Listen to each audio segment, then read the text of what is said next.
Welcome to this edition of Legal News, where we review appellate and Supreme Court decisions that may affect the outcome of your case.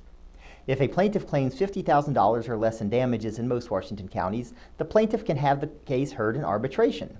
This is good for plaintiffs because it is faster and cheaper than trial and relieves the caseload burdens of the courts.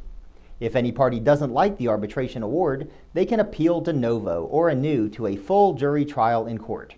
But if the appealing party doesn't do better at trial, the appealing party has to pay the prevailing party's attorney's fees and expert witness fees.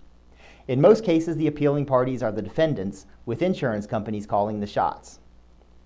If the defendant does not appeal, in addition to the award, the plaintiff can also recover some amount of case costs as provided by law.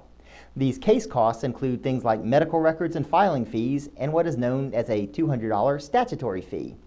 These recoverable costs do not include full attorney's fees or expert witness fees and typically run about $1,000, more or less. If the defendant does appeal, a plaintiff can lower the amount that he or she has to beat at trial by offering to accept less than the arbitration award. This is known as an offer of compromise. If it is not accepted, the offer of compromise replaces the arbitration award as the amount a plaintiff has to beat at trial. In Niccum v. Endquist, the plaintiff, Jeffrey Niccum, was injured in a motor vehicle collision caused by defendant Ryan Endquist, who ran a red light. Mr. Niccum was awarded over $24,000 in arbitration. After defendant appealed, Mr. Niccum made an offer of compromise in the amount of $17,350, quote, including costs, end quote.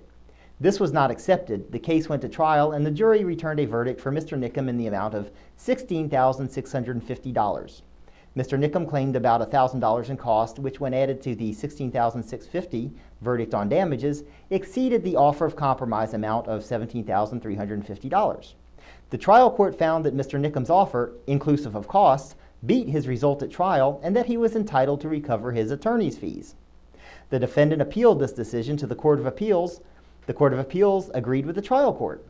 The defendant appealed again to the Washington Supreme Court, who reversed. In this September 2012 decision, the Washington Supreme Court held that costs are not to be considered in determining if a party prevailed at trial. Since the $16,650 verdict did not beat the $17,350 offer, and the $1,000 in cost could not be considered, Mr. Niccum could not recover his attorney's fees or expert witness fees from the defendant. Legal news happens fast and can control the legal outcome of your case instantly.